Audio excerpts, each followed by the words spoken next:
കേരള സർവകലാശാല MBA മൂന്നാം semester വിദ്യാർത്ഥികളുടെ ഉത്തരക്കടലാസുകൾ നഷ്ടപ്പെട്ട സംഭവത്തിൽ യൂണിവേഴ്സിറ്റി അധികൃതർ കൈയൊഴിയുന്ന ഒരു കാഴ്ചയാണ് കാണുന്നത്. എക്സാം ഏപ്രിൽ 7 നടത്താനാണ് ഇപ്പോൾ നടന്ന യോഗത്തിലെ തീരുമാനം. വിദ്യാർത്ഥികൾ ഈ തീരുമാനത്തോട് ഒട്ടും യോജിക്കുന്നില്ല എന്ന് തന്നെയാണ് നമ്മളോട് പ്രതികരിച്ചത്. വിദ്യാർത്ഥികളുടെ പ്രതികരണത്തിലേക്ക്. ഒരു യൂണിവേഴ്സിറ്റിയാണ് കൃത്യസമയത്ത് ഇവിടെ നിൽക്കുന്ന വിദ്യാർത്ഥികൾ തന്നെ ഇത്രയും പേരോട് ചോദിച്ചു നോക്ക്, ഏതെങ്കിലും ഒരു സെമസ്റ്റർ എക്സാം കറക്റ്റ് സമയത്ത് നടത്തുന്നുണ്ടോ? ഞങ്ങളുടെ ജൂനിയേഴ്സിന്, സൂപ്പർ ജൂനിയേഴ്സിന് ഒരൊറ്റ പിള്ളേർക്ക് കറക്റ്റ് സമയത്ത് പരീക്ഷ നടത്തില്ല, സമയത്ത് റിസൾട്ട് വരത്തില്ല. റീവാലുവേഷൻ ഒരു സാധനമില്ല, പകരം സ്ക്രൂട്ടണിയാണ്.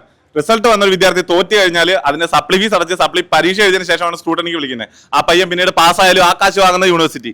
ഇന്ന് ഇത് വിദ്യാർത്ഥികളുടെ അഭിപ്രായം ചോദിച്ച് വിദ്യാർത്ഥികളുടെ ആവശ്യത്തിന് വേണ്ടിയിട്ടാണ് ഇവർ ഇത്രയും പ്രതികരിച്ചത്, ഇത്രയും കാര്യങ്ങൾ ചെയ്യുന്നു പറഞ്ഞു.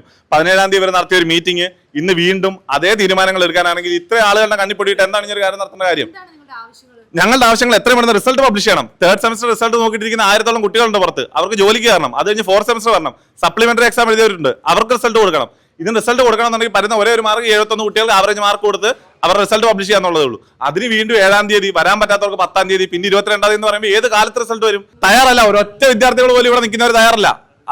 ആ വിദ്യാർത്ഥികളെ പ്രതിനിധിച്ചുകൊണ്ട് വന്ന് നിൽക്കുന്ന ആൾക്കാരാണ് ഇവിടെ. വിദ്യാർത്ഥികളുണ്ട്, ബാക്കി ആ സെമസ്റ്റർ പഠിക്കുന്നവരുണ്ട്.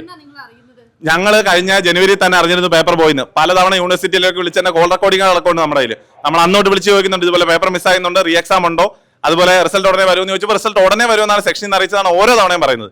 എന്നിട്ട് മാർച്ച് 29-ാം തീയതി 28-ാം തീയതി ഇങ്ങനെ ഒരു ന്യൂസ് മീഡിയയിൽ വന്നതിന് ശേഷം മാത്രമാണ് ഇങ്ങനെ ഒരു മെയിൽ വരുന്നതും ഇങ്ങനെ വിദ്യാർത്ഥികളെ ഇങ്ങനെ ഒരു സാധനമായിട്ട് അറിയിക്കുന്നതും. അത് മീഡിയയോട് മാത്രമാണ് അവർ അംഗീകരിക്കുന്നത്. നമ്മളോട് ഒരാളോട് പോലും ഈ മെയിലിൽ പോലും പരാമർശിച്ചിട്ടില്ല പേപ്പർ മിസ്സായി റീ എക്സാം ആണെന്ന് പോലും പറഞ്ഞിട്ടില്ല. പറഞ്ഞിട്ടുള്ളത് സ്പെഷ്യൽ എക്സാം നടത്തുന്നതാണ്.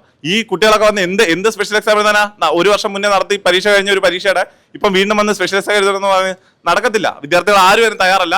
യൂണിവേഴ്സിറ്റി അങ്ങനെ ഇങ്ങനെ കണ്ണിപ്പൊടിയിട്ട് രക്ഷപ്പെടാന്നുള്ളത് വിചാരിക്കേണ്ട. എല്ലാ അധ്യാപകന്റെ തലയെ കൊണ്ടുവച്ച് അല്ലെങ്കിൽ ICM കോളേജിന്റെ തലയെ വെച്ചിട്ട് നടക്കാമെന്ന് വിചാരിക്കുന്നത് വെറും വ്യാമോഹമാണ്. യൂണിവേഴ്സിറ്റിയുടെ ഭാഗത്തുനിന്നുണ്ടായ ശക്തമായ ഒരു മിസ്റ്റേക്കാണ്. അത് അവർ അംഗീകരിക്കണം. അംഗീകരിച്ചിട്ട് വിദ്യാർത്ഥികളുടെ ആവശ്യങ്ങൾ അംഗീകരിക്കണം. അത്രേ ഉള്ളൂ.